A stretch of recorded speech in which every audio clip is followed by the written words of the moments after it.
May 1945, Mindanao. General Douglas MacArthur's commitment to liberating the Philippines remains constant as he orders elements of the 8th Army to land at Macaljar Bay on the island's northern coast. Once ashore, they are to advance south to reinforce the embattled 31st Division along the Serre Highway. The pre-invasion bombardment provides the only fireworks as the soldiers make the landing against no resistance. Contact is made with Filipino guerrillas and patrols set out to scout the perimeter. On the surface, this assault seems merely administrative, but it is actually the checkmate move in a brutal chess game that has allowed American forces to move rapidly across southern Mindanao. April landings at Moro Gulf on the western coast took the Japanese forces by surprise. Their commander, General Yosaku Morozumi, had always expected a landing at Macaljar and deployed his troops accordingly. Unimpeded at Moro, American infantry of the 31st and 24th Divisions advanced eastward to their main objective at Davao Gulf. The city of Davao fell to the Americans on 3 May, and Morozumi tried to shore up his defenses along the southern portion of the Serre Highway, the main north-south axis in the region. Engaged by the Americans there and continually harassed by guerrilla units everywhere, the enemy commander was forced to leave the Macaljar Bay area undefended. Adhering to Japan's policy of fighting to delay an Allied attack on the home islands, Morozumi's tactics are entirely defensive.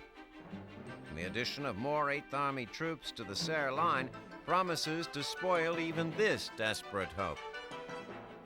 Running short of men, his supplies dwindling if not altogether gone, Morozumi will have little choice but to withdraw his exhausted troops into the western mountains near Malay-Balay. There, as everywhere in the Pacific, the wind-scattered straws of the once proud Japanese army will attempt to survive the twilight of their empire and to await the fall of night.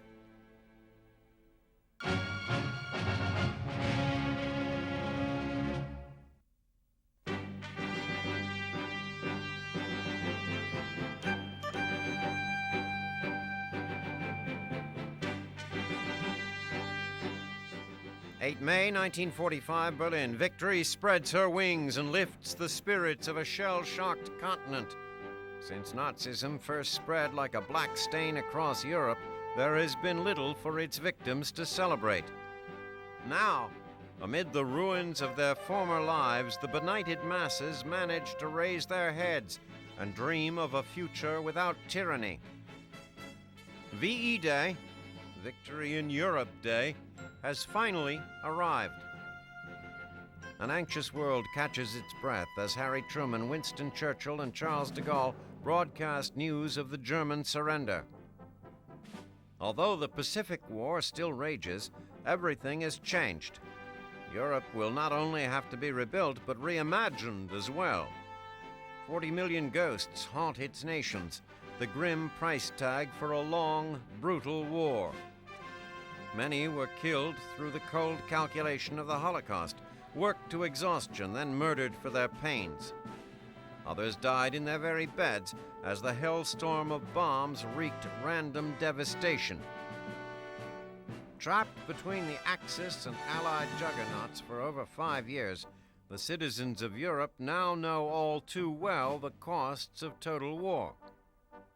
Since the vindictive Versailles Treaty first set the wheels of conflict in motion, Hitler had slouched inexorably toward this apocalypse. Now the beast is dead, and with any luck, his dark vision of a new Europe died with him. In France, the defeat of Germany has meant a reclamation of national identity. After years beneath the enemy's boot, the French have found redemption in their small contribution to the Allied victory. In Britain, there is sweeping national pride. The country has endured the Nazi onslaught and won. Even in the dark days of 1940, when the Luftwaffe ruled the skies, the British stiff upper lip prevailed. Among the crumbling wreckage of London, city lights once again twinkle in the darkness. On the other side of the Atlantic, the news is greeted with jubilation. American crowds break into spontaneous celebration, and hope is in the air. In less than a year, Eisenhower has delivered on the promise of the D-Day invasion, and at least some American soldiers soon will be coming home. Of course, the soldiers who return may not be the men their friends and families remember. Many will be forever changed by their experiences. Some have witnessed horrors beyond the imagination of anyone at home. They have seen the carnage of Omaha Beach, the inferno of Dresden, the skeletons of Buchenwald. For these troops who toppled the Nazi monolith, the surrender is a welcome relief from combat, though new headaches are on the horizon. The international cooperation that carried the Allies through the war is to be scrapped, and Germany carved into a complicated jumble of occupation zones. The political geography is perhaps even more complicated. Germany must function, but unfortunately, some of the functionaries are Nazis. Since no one wears swastika cufflinks and everyone is pointing fingers, the Allied occupiers are left scratching their heads. Overworked administrative officers charged with the denazification of the government may well wonder if the 1,000-year Reich could yet become a reality. The chaos has left senior commanders little time to share in the celebrations of common soldiers. Spared the responsibility of casualty lists and battle objectives, Allied generals must now chuck their war maps and pick up organizational charts. Prisoners must be processed, jurisdictions maintained, protocols observed. And while dog faces mix with ease among the boisterous ranks of Soviet troops, there is no disguising the chill in the air at the higher latitudes of power. The political winds of post-war Europe are shifting by the second. Although the war is over, the peace could fall to pieces unless East and West come to terms. Up to now, the Allied powers have directed their resources to a single end in the European theater, crushing Nazi Germany. Now that Hitler has left the stage, who will play the villain?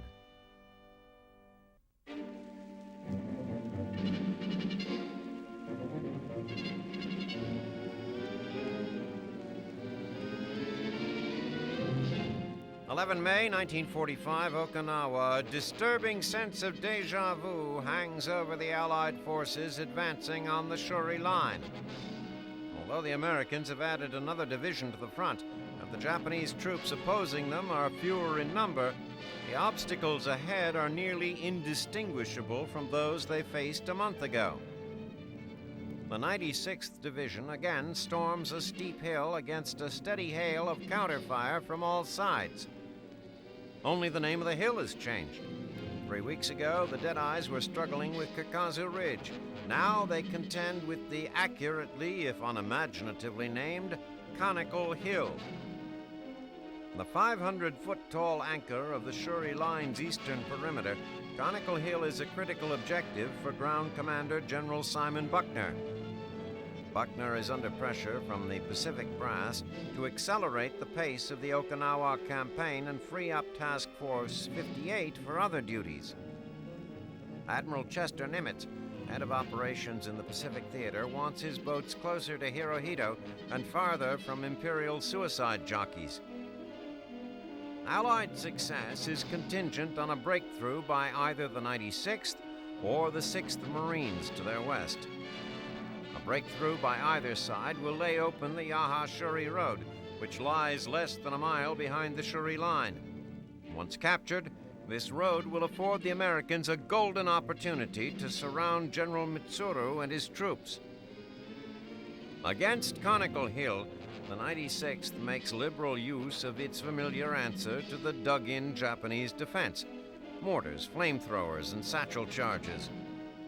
As star-spangled artillery blazes in the background, the GIs probe for a soft spot in the enemy's defenses. Adding to the misery is the onset of Okinawa's monsoon season, which turns the landscape into a quagmire that slows the Americans even further. The GIs reach the crest of the hill after 3 days of intense fighting. Only after U.S. armor strips away the foe's fortifications in a lethal fusillade of fire and explosives do the Yanks gain some badly needed breathing room. It is not over yet. Thus situated, the Deadeyes repel 3 consecutive days of Japanese counterattacks before finally prevailing. 10 days of battle costs the 96th more than 1,200 casualties, with 138 dead. The Leathernecks forge ahead through a flat, 1,000-yard-long killing field, absorbing horrific punishment. But the Marines have not gained their reputation by turning tail when facing adversity. They push on, angling toward Shuri Castle, 3,500 yards to the left and the heart of the Japanese defense. Injury is compounded by insult as, having weathered the flatlands, they come to an abrupt halt at tiny Sugarloaf Hill, where the opposition's network of machine guns and anti-tank emplacements are anything but sweet. Like Conical Hill on the east, Sugarloaf stands between Uncle Sam and the Yonabaru-Naha Road.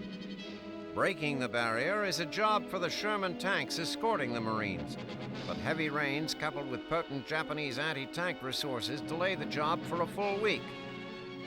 Only then do the armored behemoths rumble around both sides of Sugarloaf, spewing destruction ahead of them, trapping and scattering the outgunned defenders. The Leathernecks have achieved their goal 3 days ahead of the GIs on the other end of the line, but in the process have sustained over 2,600 casualties. Meanwhile, in the center of the line, the 77th Division and 1st Marine Division are caught between rocks and, well, more rocks as they await the arrival of their own armor. While engineers gingerly take on the job of locating and eliminating minefields, other troops and artillery are devoted to exterminating enemy anti-tank defenses. On 17 May, the steel-skinned cavalry arrives, again pounding defensive positions and serving as bodyguard to the infantry. Though occasionally felled by hostile fire, the tanks tip the scales in favor of the Americans, and the surviving Japanese are forced to withdraw into an even smaller perimeter, their ranks now all but devoid of experienced fighters. With more than 2,000 casualties of their own, the Westerners too take a deep breath. They gather their replacements, tend to their wounded, and prepare for their next move. With any luck, one more push will squeeze Hirohito right off Okinawa.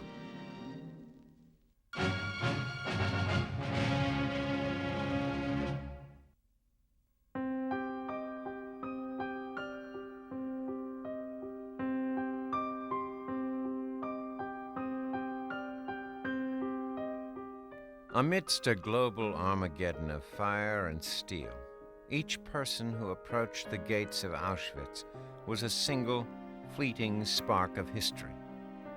Each person bore the weight of a community, the stigma of membership in a group Adolf Hitler deemed unworthy of life. As new arrivals shuffled from freight cars, SS doctors greeted them as minor gods of the swastika, casually separating the doomed from the cursed. Families were wrenched apart, the weak or sickly stripped naked and packed shoulder to shoulder into decontamination chambers. When the doors slammed shut, 2 canisters of deadly Zyklon B gas were released into the room. Camp inmates removed the bodies by their tangled limbs and carried them to the ovens. Prisoners who survived the selection process were then marched past the smokestacks and on to new horrors. Personal belongings were confiscated and replaced with ragged camp uniforms. Hair was shorn and names changed to numbers. The grotesque irony of Auschwitz, and every other concentration camp, is that the Nazis' only success was the destruction of their own humanity. They can claim no victory in the systematic murder of 6 million Jews, gypsies, homosexuals, and other targeted groups. From Esterwegen to Treblinka, Ravensbrück to Sobibor, the covert killing has been exposed in Germany's defeat. The path to this ignominious end was paved with hatred, credulity, and bigotry. The hatred of Hitler, the blind credulity of his followers, the bigotry of Europe. For when an Austrian corporal crawled from the depths of German society to terrorize the Western world, he did so on the backs of a traditional scapegoat, the Jews. Hitler beat the drums of anti-Semitism throughout the 1920s, pinning the blame for Germany's post-war woes squarely on its most vulnerable citizens. He vowed to create a blue-eyed fatherland purged of non-Aryan races. When Hitler finally came to power in 1933, he was true to his word. It began with an official boycott of Jewish businesses, moved to the revocation of rights, then escalated into widespread violence. Joseph Goebbels' propaganda machine churned out vitriolic lies for public consumption, playing to the worst instincts of ordinary Germans. Many Jews tried to ride out the storm, refusing to see the much darker clouds on the horizon. After Kristallnacht in 1938, even the most fervently optimistic Jew understood what kind of future he had in Nazi Germany. None whatsoever. Dozens were killed and thousands arrested during this night of broken glass, organized by SS security chief Reinhard Heydrich. The next morning, the skies of Germany were filled with the smoke of burning synagogues. The gears of the modern Nazi state were grinding inexorably toward acts of unspeakable horror. Concentration camps rose relentlessly from the landscape of the Reich, serving at first as re-education camps for Hitler's political adversaries. Much of Europe would grovel beneath the Nazi boot heel, but few people had more to fear than the large Jewish community beyond Germany's borders. As the Wehrmacht pushed across border after border, the camps soon proliferated in occupied territories. Death knocked upon the doors of Europe's Jews. They were pulled from the lives they knew and packed into ghettos with strangers, if not simply shot dead. The Einsatzgruppen, Hitler's predatory death squads, followed the German army across the continent like vultures, rounding up anyone excluded from the Aryan master plan. The Jews never had a fighting chance. The first rumblings came from the Wannsee Conference at SS headquarters in Germany. Heydrich, Adolf Eichmann, and other Nazi functionaries laid down in explicit terms the final solution for European Jewry. The victims were to be shipped to the east and exterminated. After several grisly rounds of trial and error, Heinrich Himmler's eager camp commandants honed their murderous technique. Nothing went to waste. Bullets were spared in lieu of gas. Gold was harvested from the mouths of the dead. Hair was transformed into textiles. Yet despite the efficiency of the Nazi technocrats, the camps were much more than impersonal killing machines. Ethnic Germans were culled from Eastern Europe's hotbeds of anti-Semitism for duty as camp guards. They attacked their job with a fervor born of bred-in-the-bone bigotry, abusing their charges with sadistic glee. Worse still was the more purposeful torture by camp doctors, such as the notorious Josef Mengele of Auschwitz. The availability of human test subjects led to deadly experimentation, all in the name of fraudulent science. Among the inmates, small acts of courage were commonplace, but survival was the order of the day. Tiny morsels of food were like gold and were hoarded as such. Even the strongest of the prisoners wasted away, obliging the intentions of their Nazi hosts. A haunted sameness came over the inhabitants of the camps. Starvation left them as skeletons, blank looks of horror frozen in their eyes. Their suffering continued to escalate, even as the Allies pushed closer to the most far-flung of the camps. As for the executioners themselves, there would be nowhere left to run, and no more time to burn. One by one, the architects of genocide were ensnared in the Allied net. Only a few managed to scurry to the safety of sympathetic shores.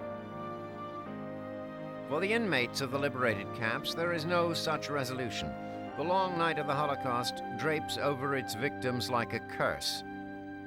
There is no way to go home, for they have no home. No family awaits their return, for their loved ones are now gone. Survival does not mean joy. It simply means survival. A different kind of curse awaits the victims' neighbors, those who encouraged or silently condoned the slaughter at their doorstep. The Holocaust is their legacy of guilt, their children's cultural inheritance. As they enter the camps for the first time, they must look upon the face of evil and reconcile their role in its creation. Their silence today echoes the silence of many yesterdays. They pull the victims from mass graves and carry them in procession to a proper burial ground. The camps will be cleared of the blood and bone dust, but there will never be enough dirt to bury this dark chapter in the history of human endeavor.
May 23, 1945, Okinawa. Torrential rains reduced the island's Highway 13 to a latter-day tar pit.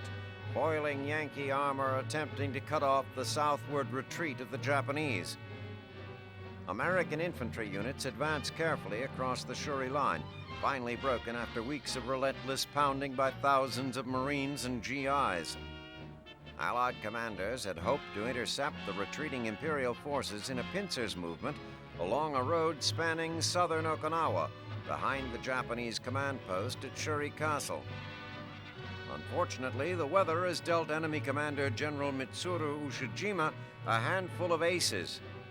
Uncle Sam's tanks and jeeps sink to their fenders in the muck.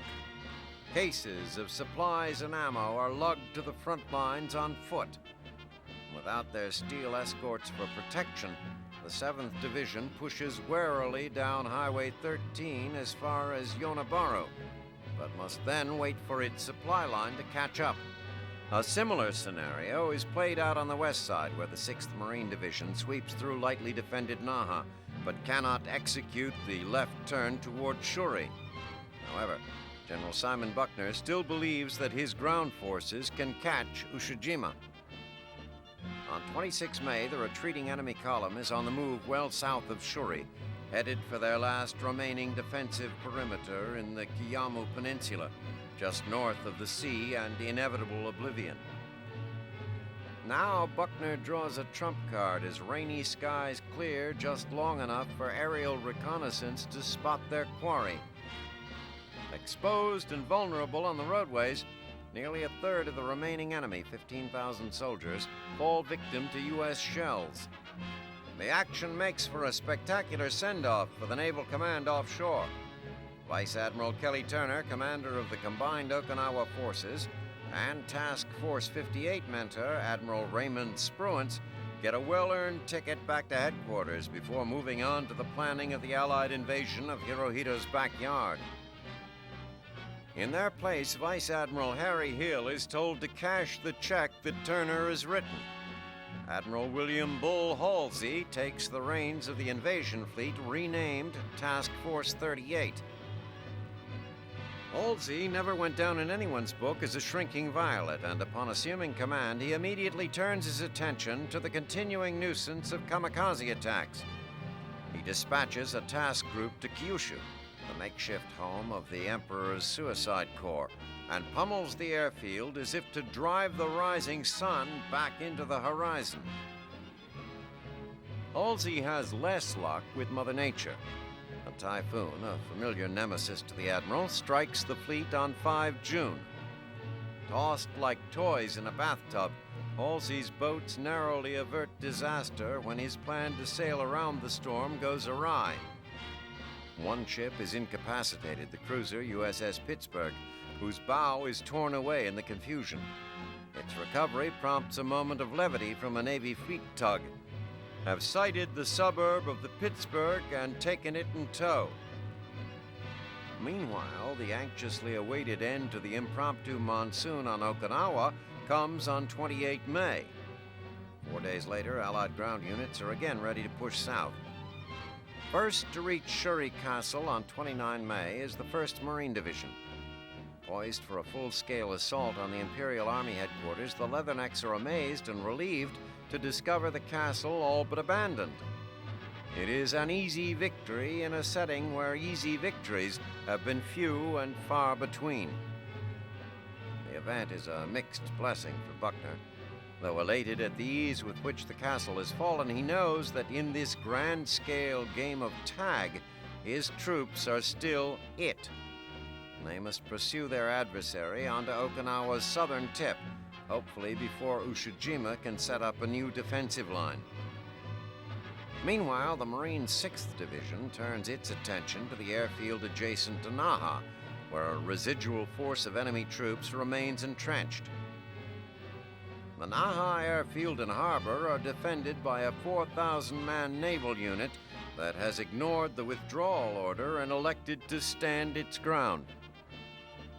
Making good use of their remaining artillery and large numbers of scavenged machine guns, the disgruntled defenders present a surprisingly daunting barrier to the Marines, who expected a group of only 1,000.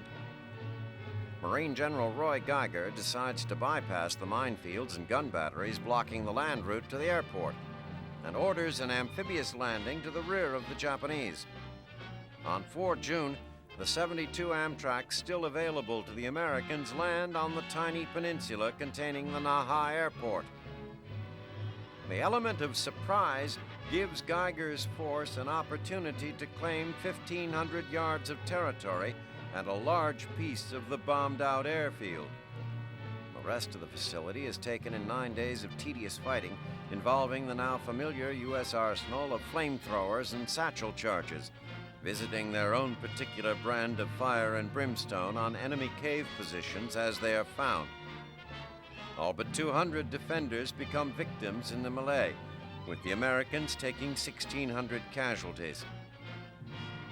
The victory gives the Allies control of Okinawa's last remaining airfield and secures Buckner's rear.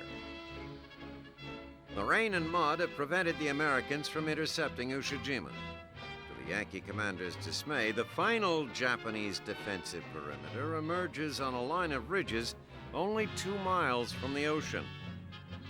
One more star-spangled push is going to be necessary to finish the job on Okinawa.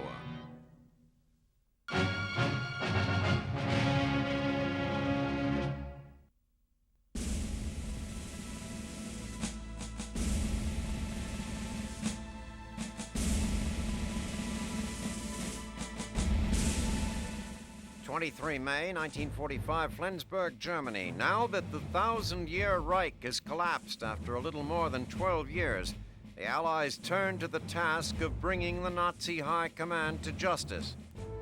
Hitler, the biggest fish in the barrel, has eluded them. If the Nazi announcements can be believed, he is already dead. His successor, Grand Admiral Karl Dönitz, is desperately trying to keep the Western Front open, allowing as many Germans as possible to escape Soviet captivity. Dönitz sets up his administrative headquarters in the city of Flensburg, near the Danish border, but he has little left to administer. The decimated German forces begin surrendering to the Allies. By the time General Alfred Jodl formally surrenders on behalf of Germany, the Allies are rounding up his pals in the German High Command. As one British brigadier puts it, the Allies want all those fellows with the red stripe down their trouser legs. Jodl's immediate superior, Field Marshal Wilhelm Keitel of the OKW, is one of the first to be arrested. A week later, Dönitz and other members of the new German government are taken into custody in Flensburg. Among them is Albert Speer, Hitler's war production genius. He tells his captors he knows the end has arrived, adding, "It is a good thing. It was just an opera anyway."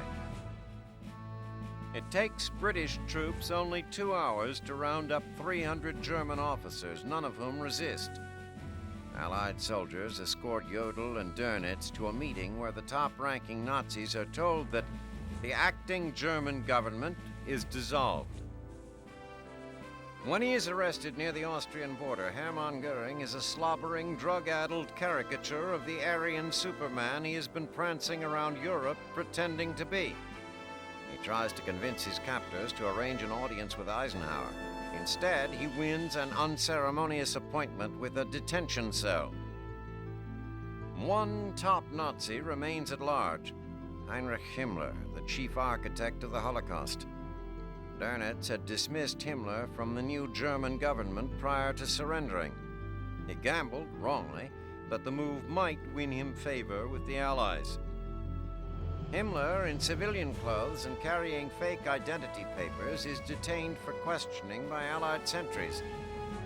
Despite the best efforts of his captors, he manages to commit suicide in their presence by biting down on an ampoule of potassium cyanide. He is dead in less than 15 minutes. A cowardly monster gone of his own devices to whatever afterlife is reserved for him and his ilk. A British sergeant reportedly buried Himmler's body on a nearby heath. As a final mark of disrespect, the sergeant refused to mark Himmler's grave or tell anyone else where it was. For the other, perhaps less fortunate German commanders who are now prisoners of war, the dock awaits.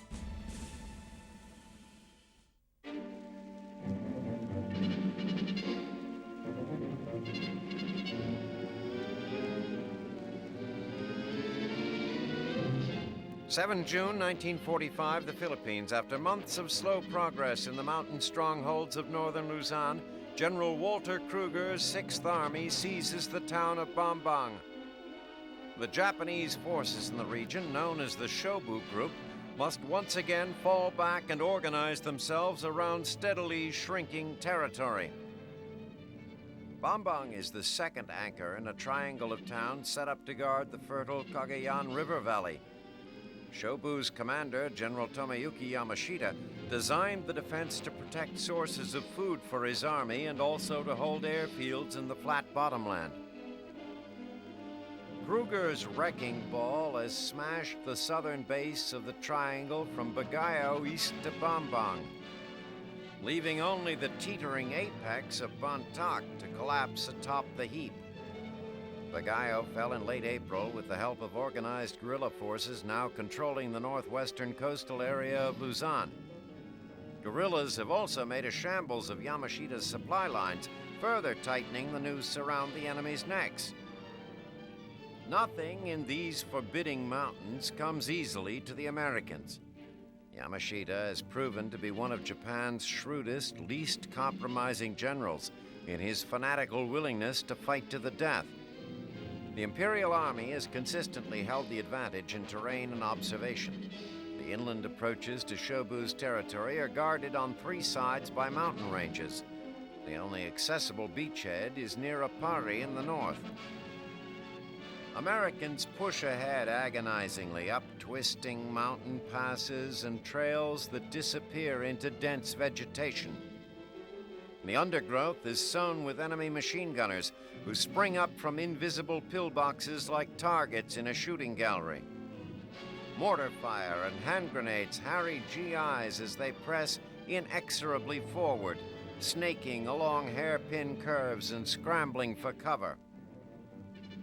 GIs suffering from combat fatigue, sleeplessness, and the rigors of a harsh environment hurl themselves forward in frontal attacks against one obstacle after another. Relief is hard to come by. Operations in the southern islands of the Philippines have depleted 6th Army resources, leaving General Kruger with a minimal complement of 4 divisions to deploy across his northwestern front on Luzon. Thankfully, American troops have the worst of the struggle behind them, passing through the twin ordeals of the Liberated Trail and Balete Pass on their way to Bambang. Now they enter the gentle valley of the Cagayan River to claim the abandoned airfields and pursue the Shobu group westward as they desperately retreat to a last stand area southeast of Bantak. Like most last stands, Yamashita's is doomed to end badly, lacking even the mad dash of the Bushido spirit. Gone are the banzai charge and the reckless defiance of former days. Stalked by hunger and disease, Japanese warriors face the unheroic submission of their bodies to decay rather than the purifying fire of total war.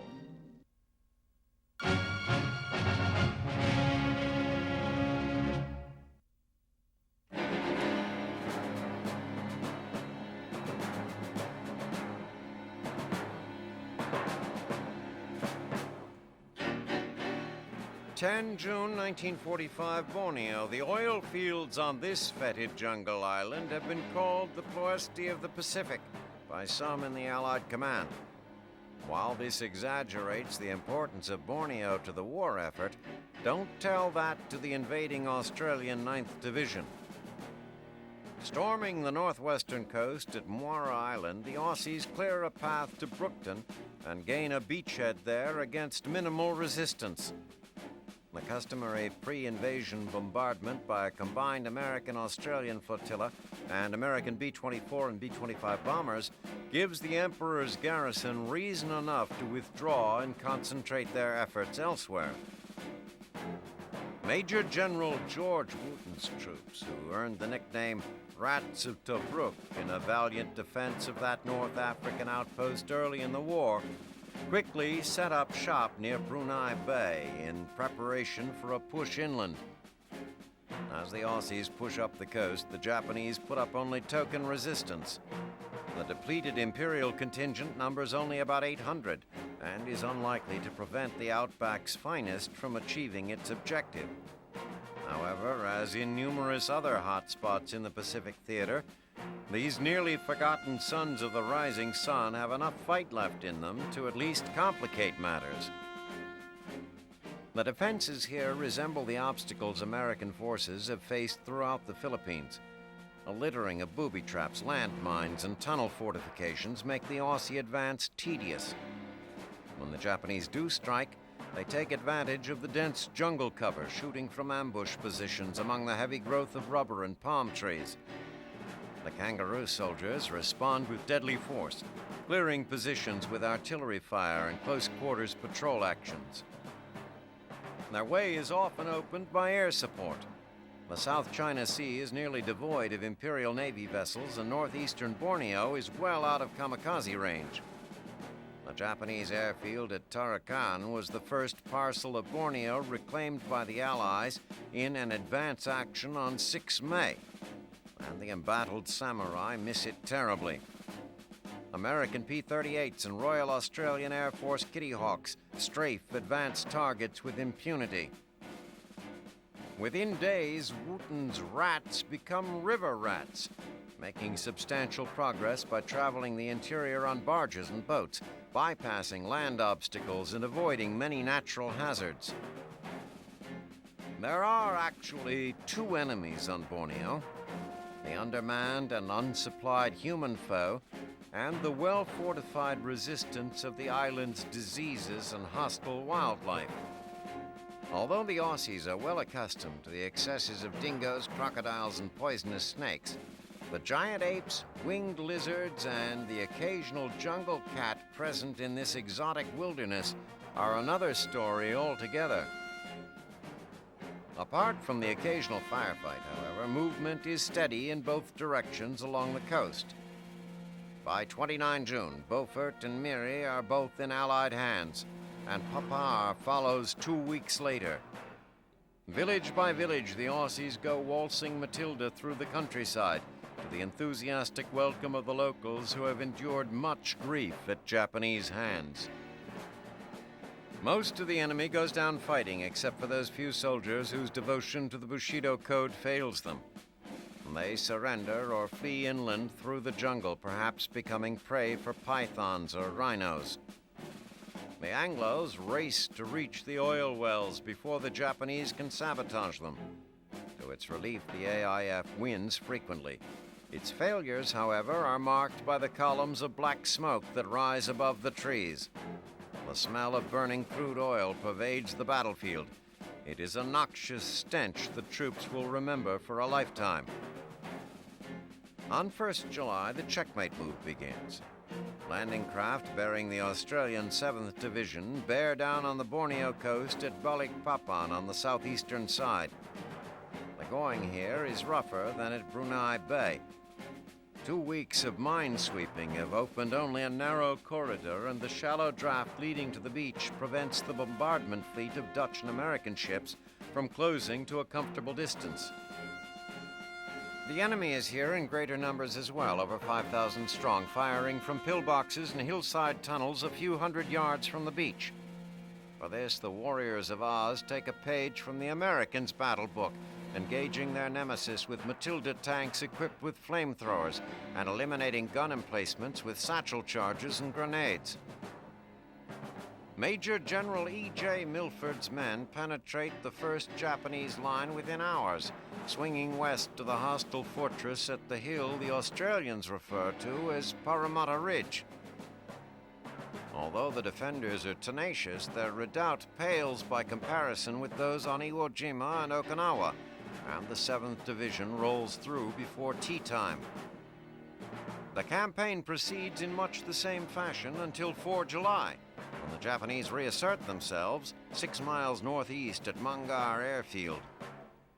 There, the Australians are pelted by enemy shore batteries and forced to dig in for 5 days of bombardment and counter-bombardment. Finally, with the help of air and naval support, the Imperial guns are silenced and Allied forces once again advance up the shore. Meanwhile, the Japanese mount a final stand on the East Coast Highway. The Australians fight conservatively, minimizing casualties, and allow their superior supply capability to wear down the defenders. In a 12-day siege, the Imperial intruders are reduced to pockets of resistance and eventually forced to withdraw to an ineffective position well north of the oil fields. Driven from Borneo and its oil fields 3 years ago, Allied forces have returned like the proverbial boomerang. On 6 August, the island is declared secure, effectively ending the war in this sector. If Hirohito intends to continue the fight on his home islands, the fuel for his vehicles will have to come from elsewhere.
24 June 1945, Okinawa. U.S. Army and Marine divisions push forward for what they hope will be the last act of the long, bloody drama on this barren Pacific stage, pitting tanks, flamethrowers, and sheer weight of numbers against General Mitsuru Ushijima's 30,000 surviving samurai. The Japanese defenders have organized their stand at the fringe of the island's Kiamu Peninsula, at Kunishi Ridge, and in the Yaijudake and Yuzadake Hills. With the 1st and 6th Marine Divisions to the west and the 7th and 96th Divisions to the east, the Yanks employ what General Simon Buckner earlier called the corkscrew and blowtorch method of warfare. The doomed defenders fight savagely from caves and tunnels, inflicting heavy losses against a hellish onslaught of flamethrowers and artillery from the enemy they now refer to as the Devils. Ushijima's line of defense is stiff and deadly, but much less so than earlier in the campaign, when his fighting units were at full strength. The Japanese, now mostly poorly trained second-line troops, begin losing ground on Kunishi and Yaijudake by 11 June. Disorganized and easily ambushed by Americans attacking at night and from multiple angles, they abandon the hills for good on 17 June.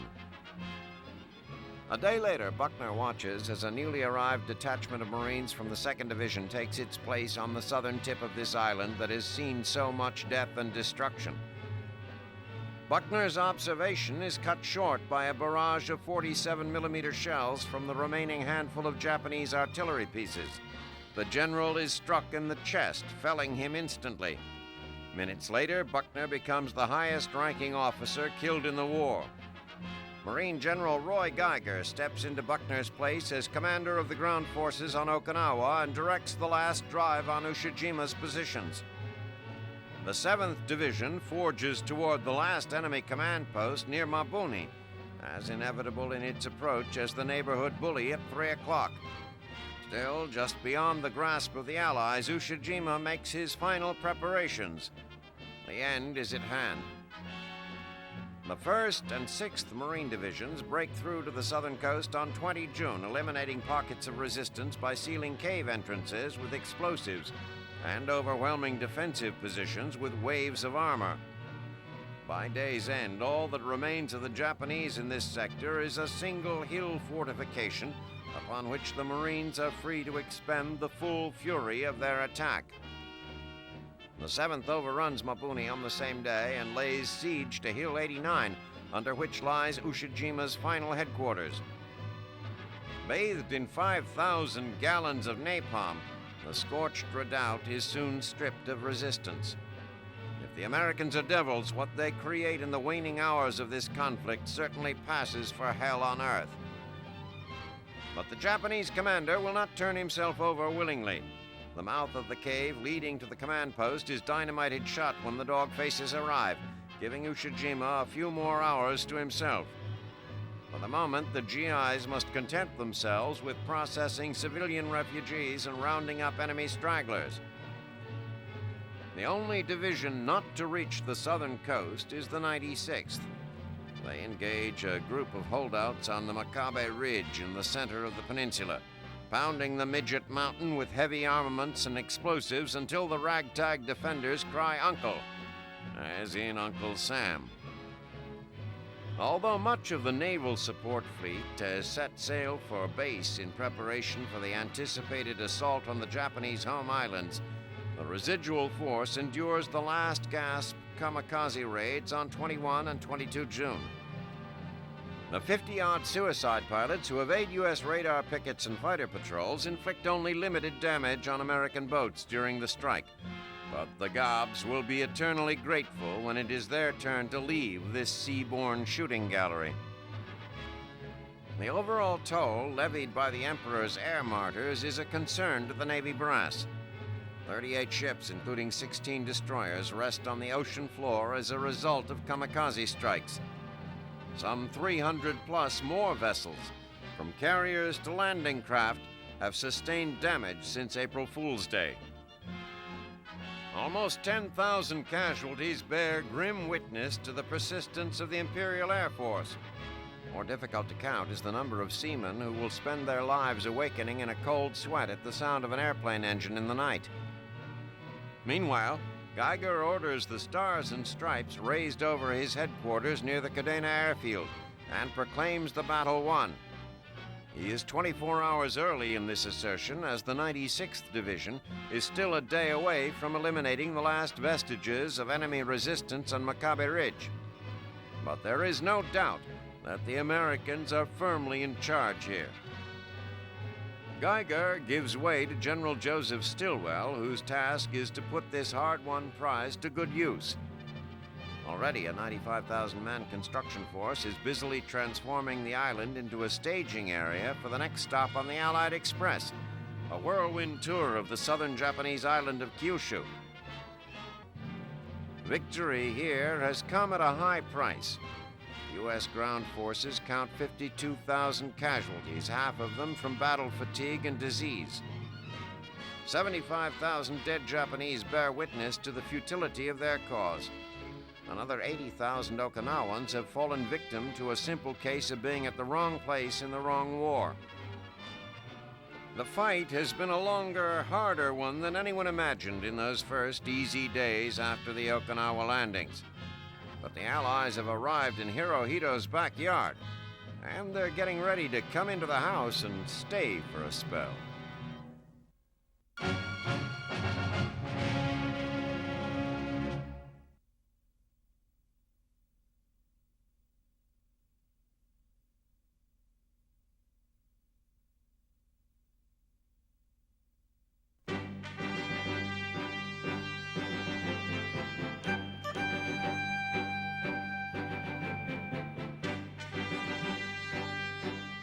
When the history of this war is written, volumes will be devoted to the men who conceived it in planning rooms and contested it in the field.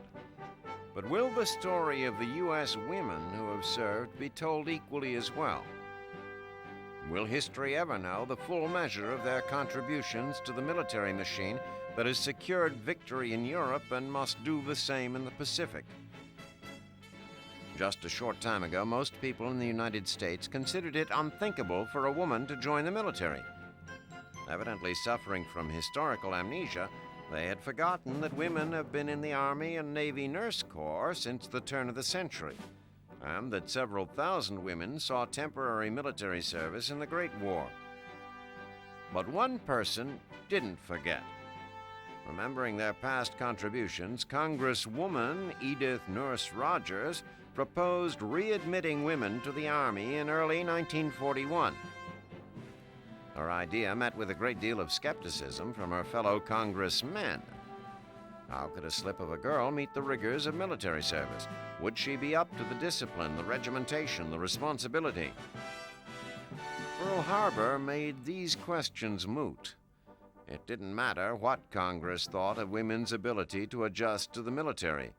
America needed soldiers.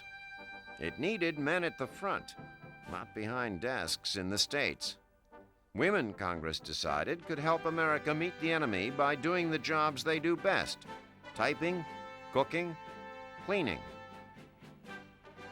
Throughout 1942, women entered the ranks of the Army, Navy, and Coast Guard.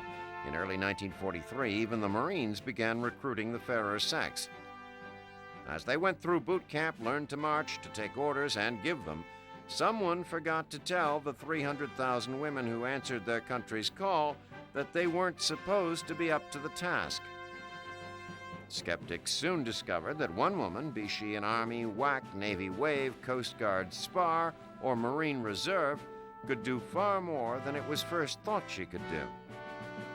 Sure, most of the nation's servicewomen have filled military offices, typing, answering phones, filing. In fact, they constitute the majority of Navy personnel in Washington. But don't be surprised if that driver from the motor pool is a woman, or the mechanic under the hood, the parachute packer, or even the technician repairing the aircraft fuselage. Yes, military women have extended the range of women's work. They have also broadened the definition of a woman's place. Navy waves have taught men to fly on instruments in linked trainers. Coast Guard spars have manned navigation stations. and air WACs have done everything from controlling air traffic to fueling planes. Between 1942 and 1944, women Air Force service pilots, civilians doing a military job, made a place for women in the sky. They ferried war-bound aircraft from manufacturers to points of embarkation, towed targets for aircraft gunners to hone their craft, and performed countless other flying jobs in the States so that male pilots could use their skills in the skies over Germany and Japan. Still, some people don't understand women's vital contributions to the war effort. They even have attacked their character based solely on their military service. To answer their detractors, however, these women would say that they are neither desexed nor oversexed, as they have been variously described. Nor, as the press would sometimes paint them, are they glamour girls. They're just soldiers doing a job and doing it well. Theirs is a duty born of patriotism, as strong as that of any nephew of their Uncle Sam. This is their war, too, and they've proven it repeatedly. With the fighting over in Europe and winding down in the Pacific, the men and women who have secured peace soon will return to civilian life. But as the authors who write this war's history begin their work, will they remember the contributions of military women? They should. When someone asks the inevitable question, what comes of training women for war? They should have ready the answer: victory.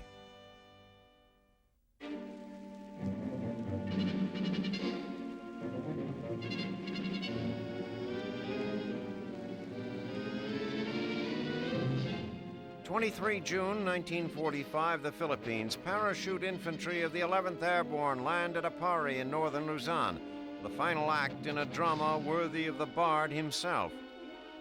Air Corps bombers roar over the drop zone, and men and equipment stream from the doors of C-47s, descending through layers of smoke to the ground. As the air clears, bewildered paratroopers can only observe the sound and fury and wonder what they signify. There are no Japanese in sight. In fact, the only ones around to greet them are members of the Connolly Task Force, a special combat team of the 6th Army which took Apari unopposed on 21 June.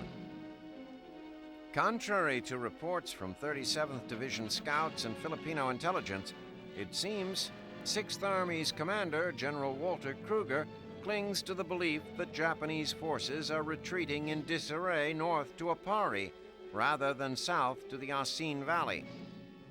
So while the task force holds Apari, there is nothing for the parachute infantry to do but look smart in their uniforms and strike south to meet the 37th. They encounter a few Japanese stragglers and testy caribou along the way, but find little in the way of organized resistance. Hope begins to grow that the Japanese on Luzon have finally called it quits. Meanwhile, Kruger himself prepares to say farewell to the Philippines. On 1st July, his 6th Army is to be relieved by General Robert Eichelberger's 8th. Although mopping up operations will continue against the Shobu group holding out in the northern mountains, the strategic portion of the campaign on Luzon is over. The same might be said for all of the Philippines. Resistance is dead or dying on eastern Mindanao, Bohol, and the Negros. The fighting has long been over in the other southern islands. Air bases are operational, and Filipino citizens are largely free to pick up the threads of their former lives and attempt to piece them back together again. Victory in the Philippines has been costly for everyone, Americans, Filipinos, and Japanese alike. The American and Japanese forces have lost a combined total of almost 400,000 men. While the casualty rate for combatants is not the heaviest in the war, non-battle casualties have been far worse than in other theaters. The hostile climate and unavoidably filthy conditions account for huge losses due to illness and disease. Battle fatigue and shell shock cases have been particularly damaging. Many Pacific Theater troops have seen action in more than one major campaign and have remained in combat for long periods of time.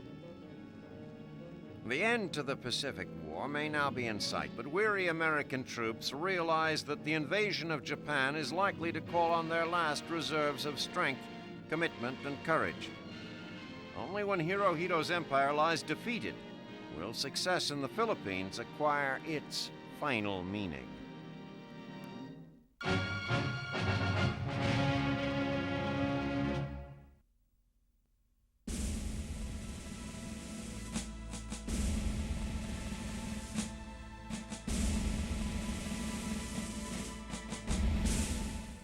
Throughout history, warfare has provided challenges that test the darker aspects of human ingenuity.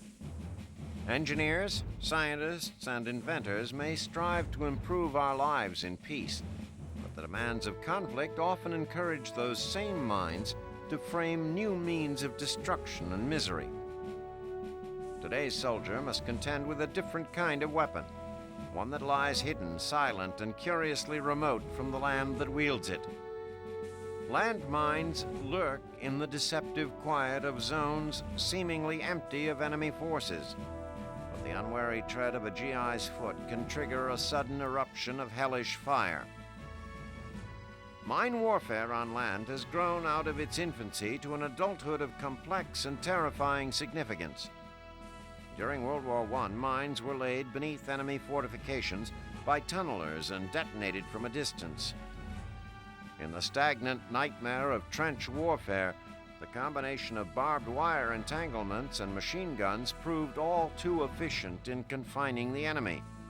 There was no need for minefields. But the latter days of World War I saw the advent of the tank, a military weapon not yet perfected but well on its way to revolutionizing war. The tank became the tool of blitzkrieg. As German panzers thundered rapidly over Poland, they heralded a new era in mobilized warfare. Anti-tank mines were quickly adopted in the Western Desert campaigns of northern Africa, where there are few natural land barriers. Simply designed, the anti-tank mine is a steel casing containing explosives. It is detonated by a pressure fuse when the tank rolls over it. Packs enough wallop to disable a tank and often kill its crew. The use of mines has become widespread in every theater of the war, especially in Europe.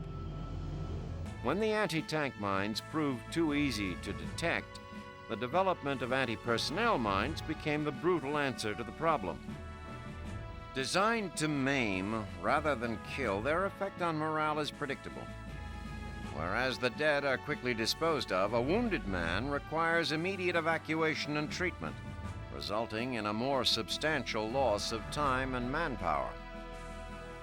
The proliferation of mines has grown on all sides, and the tasks of laying, detecting, and clearing them has become the special province of the engineering corps. By far the easiest part of mine warfare is placing them.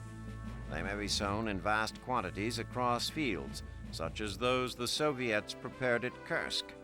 It is estimated that 4,000 mines were laid for each mile of front in this great tank melee of 1943.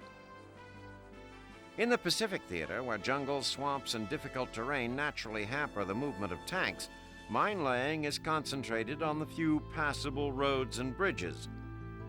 Beaches are often mined in an attempt to ward off amphibious attacks, but preparatory naval or air bombardments are usually enough to detonate the explosives before troops arrive. Detecting hidden threats is sometimes as simple as reading the posted warning signs and identifying the perimeter wire around a field. Once laid, stationary mines know no friend, and armies must guard against blundering into their own traps.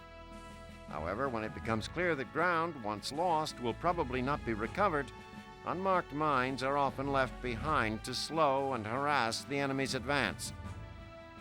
Handheld metal detectors are also used to sweep an area for buried killers, but the cagey Italians were among the first to start manufacturing mines with little or no metal content. Engineers, known as sappers, take on the hazardous duty of clearing detected mines. The job of defusing these deadly mechanisms requires tremendous skill, steady hands, and ice water in the veins. It is a task that cannot be hurried, which buys outnumbered defenders precious time. In the effort to speed up the process of mine clearing, tanks have been fitted with medieval-looking devices that operate on the bull in a china shop theory. One version is the flail tank, also called a crab or a scorpion, which beats the ground in front of it with heavy weighted chains. The goal is to detonate the mines harmlessly before an advance of men and machines. Playing a deadly game of top this, weapons experts already have manufactured mines that must be hit twice before exploding. The consequences of war are always far-reaching and haunt our world long after the last gunshot is fired. Now, this truism carries an even more destructive threat. Many of the thousands of mines that have been sown will very likely yield a bitter harvest in peace. Their legacy will not only be the broken bodies of veterans who have witnessed war's violence, but also the innocent civilians who stumble across unmarked beds of forgotten menace.